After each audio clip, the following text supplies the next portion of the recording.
Welcome back. We now understand that layer 3 decides the path for data to take to reach its destination. Now let's talk about how information is being sent. Layer 4 decides if we're going to be using what's called TCP or UDP in order to transfer the information. And layer 4 also dictates what port number will be used. So TCP, UDP, and port numbers will be topics that we discuss in this section of the course.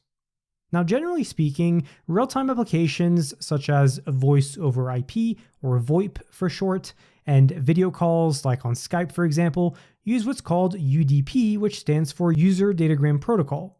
And with those types of services, it's totally fine if you lose a few packets. You've most likely experienced this a few times, like if you're on a voice or video call, and all of a sudden it sounds like a few words were either skipped over or the video glitched and you seem to have lost a couple of seconds of the other person's movements, or sometimes even the audio and video will lose their sync and one seems to move faster than the other. And while this can be annoying, you're still able to communicate as long as not too many packets are lost or delivered in the wrong order. And it can get to a point where too many packets are lost and you're not able to communicate. But for the most part, as long as all the parties have stable connections, it's more important that the packets get delivered in real time than it is for every single packet to be delivered. And the same applies for online video games. Instead of the game completely stopping for everyone on the different teams, if one of the players is having the occasional problem, you'd rather for the game to continue and for that specific user to have a few lost packets. And so in those cases, making use of UDP is preferable, and that's why UDP tends to be used for real-time applications. And this protocol cares more about delivering information in real time than it cares about ensuring that every single packet is delivered properly.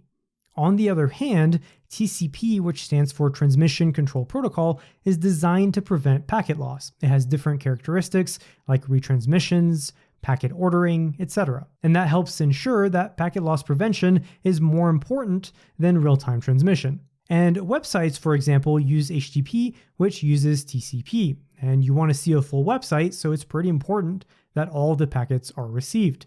Another example would be video services such as Netflix, Amazon Prime, Hulu, etc., or even Cyber's videos, which are all pre-recorded. So even though those are online videos, they typically use TCP and not UDP. And these services will buffer chunks of content, which is why you typically see a line that represents both your position in a video and then another gray line that represents the loaded portion. This is to try and load chunks of content before you need them in order to make the video streaming experience as smooth as possible instead of you having to wait for more chunks to load, which typically happens when you have a poor connection and the connection is not able to keep up with your viewing speed.